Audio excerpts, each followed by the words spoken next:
So another question that we get asked when people are thinking about having a show is, how do I grow this show organically? I don't have hundreds and hundreds of thousands to buy all sorts of ads on social media or other places.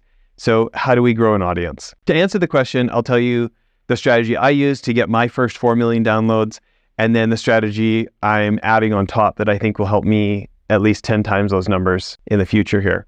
So what worked so well for my show, Jess Larson Show on Innovation and Leadership, you can go to jesslarson.net to have a look at that. I just found really high profile people, had a show that was really interesting, talked to them like a person, not a robot. I wasn't one of these journalists with the question after question after question. It was like a peer-to-peer conversation. So the guests really enjoyed their time on the show.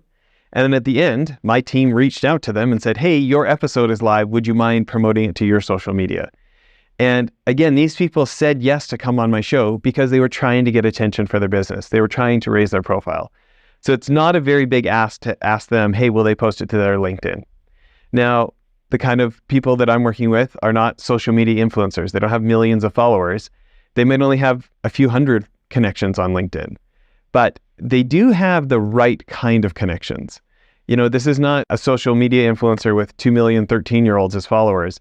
These are senior executives. These are CEOs. These are pro athletes who have the kind of friends that I'm hoping to reach to. So the quality of follower is really high with this type of organic strategy.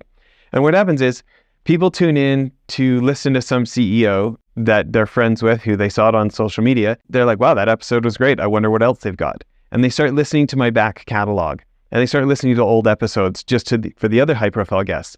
And then after a while, some of them decide, I like this Jess guy. I like who he interviews. And so they push subscribe and they listen to all my future episodes.